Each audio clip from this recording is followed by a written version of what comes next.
basically, this is our group that went. It's a mix, so there's some youth in there, so from high school up to grad school, and then we have older people, we have like a harmony there, and then working professionals as well. So this is us on the way there. So we were in the van for 24 hours. It's just straight there. We left after church on Saturday, and we got there on Sunday. And this is almost in Montana. So this is almost in Montana, and the view was really nice. Oh yeah, more views. So this is the picture I first took when we got there. This is the school. So basically, the people that we went to help in Montana was, in Montana there's an Indian reservation, so Native American reservation. So the people there are not necessarily poor, but they're not in a good situation. A lot of families there are broken.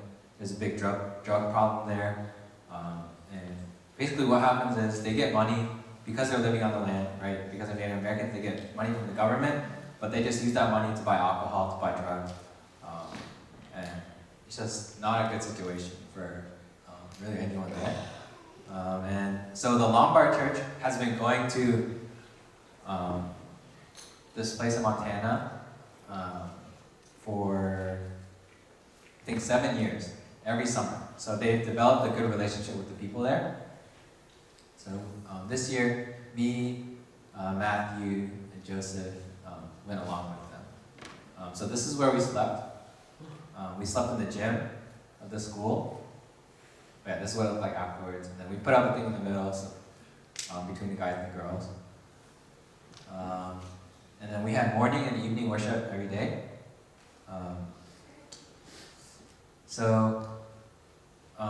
So that door, that's where people come in. So we had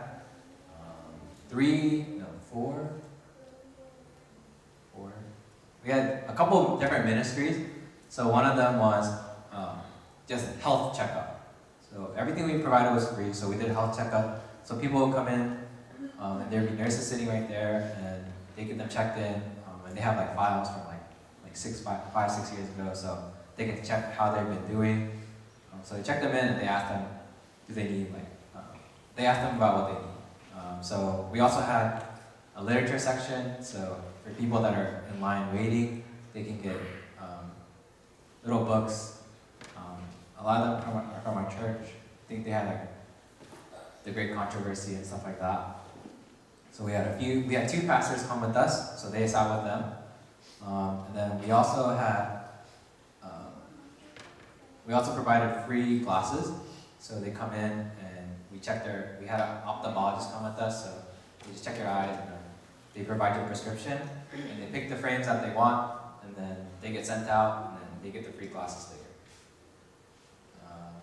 And then we also had a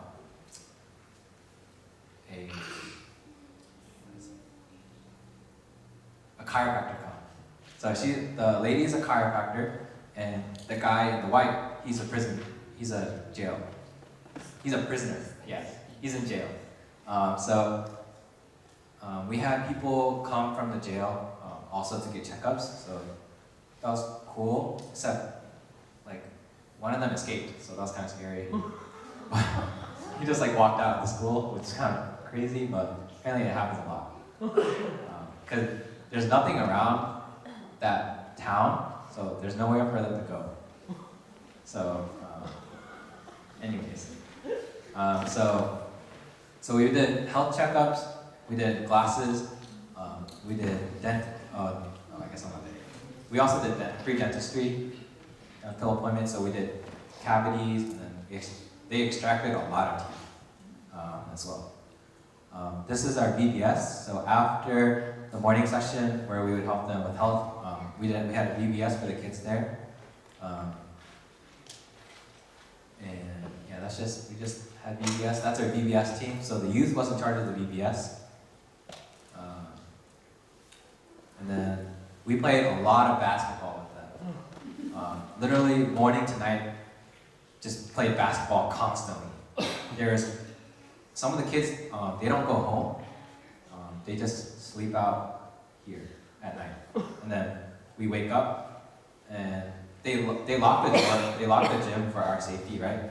They'll like knock on the door and then we come out and they're like ready to play basketball. So I played so much basketball that week. Oh yeah, so and then we also did construction.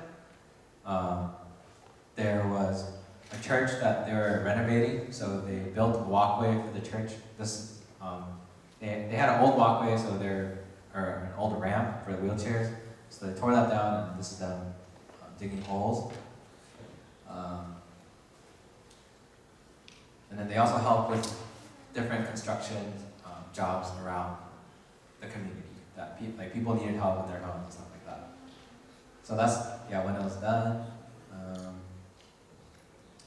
And then also at the very end, one of the natives there, he wanted to show his appreciation for us, so he did a dance for us. So that was really cool. And this is just us with the kids playing basketball. And then this is a little video that I recorded.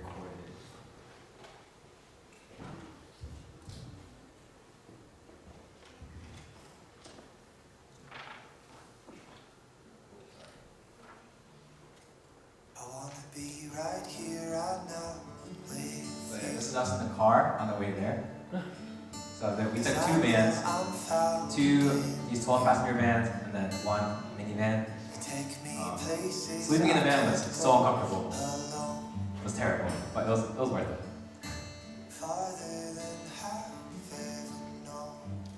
So yeah, this is the place that we stopped at earlier. We're when I take one look inside your eyes,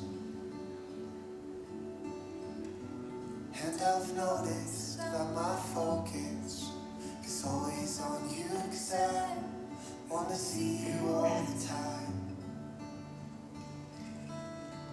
May it be spoken of me. We're there, there's like this little cool thing. They have events, but you can just run there. And there's like a little, almost like a little clip. You can kind of stand out. It's pretty cool.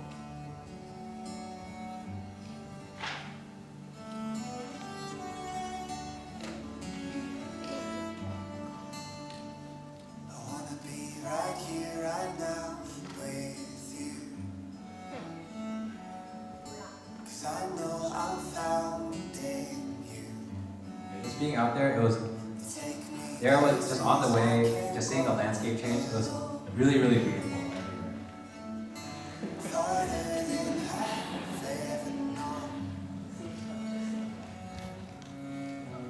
You captivate me by the way I see things in a different perspective when I take one look inside your eyes.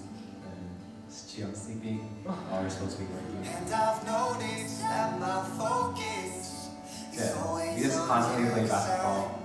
Wanna see you all the time. May it be spoken of me. I am a friend of the King of Kings. So yeah, for us, basically, we're not professionals, so we can't help, or we didn't really have a big job. But in the afternoons, after VBS, we spent all of our time just hanging out with the kids. Literally, kids from all over the community would come, and they just hang out with us all day. At one point, the kids started to join us for evening worship, so that was really cool. And it was so hard to tell them to go home. They wouldn't. It's not that it was hard for us. We were ready to go to sleep, but they didn't want to go home. They wouldn't leave. And then this is one of the girls for VBS every day. If they memorize the memory verse, we give them candy. So yeah, it's just really cool to see them just memorizing the memory verses, and because here we don't really want to memorize our memory verses, but they're so willing to. So ultimately, there's a couple stories I want to share from that time. So we were doing VBS, and at some point somebody comes in and tells me that there's been an accident. I think it was Tuesday, and somebody comes in, Daniel comes in, and he's like, a kid got run over by a car. And I'm like, what? Yeah, exactly. I was like, what happened? And nobody really knew what was happening. And later we found out that there was a little, I think he was like 5 or 6 years old, and he was riding his bike, and then got run over by a car. And he passed away instantly. But just the gravity of that situation, right? Because, like I said, that church has been going to Montana for the past 5, 6 years. They've seen that kid grow up every year. Yet, he just died like that. Right? And for us, it was like really traumatizing, right? But for them, like they didn't really. Yes, it was traumatizing, but it happens all the time for them. And just to see that, like the kind of situation they're in, how they're so used to stuff like that happening, that was a big eye opener for us. After that, we really try even harder to hang out with the kids, just make sure that they're safe, watch over them, because when we're not there, these kids are just running around everywhere on the streets. We don't know what they're doing. But since we were there, they're hanging out with us, being safe, learning about God, eating nutritious food, stuff like that. Lastly, what I wanted to share was, this is inside the U.S. This is not some foreign country. This is not Africa. This is America, right? And we all think that, inside America we have all these nice things that everybody's safe, and we need to go on a mission trip abroad. But that's totally wrong. We can go on mission trips, even here, in Durham, there's pretty bad parts of Durham that, could use our help. These people living in Montana, like I said, they're not necessarily poor, they all have nice things, but the culture there is so bad. There's a lot of broken families. There's one girl that I was talking to, she was in high school, and she talked about how she got beat up by her boyfriend all the time, and just got beat up all the time, basically, by her parents and everybody around her. Yet, they're able to live through that. So I just encourage you guys to, yes, it's important to go on a mission trip abroad, but if you can't go abroad, just do it here. And being a missionary starts, right here at church, with the people around us, with the people at school, with the people at work.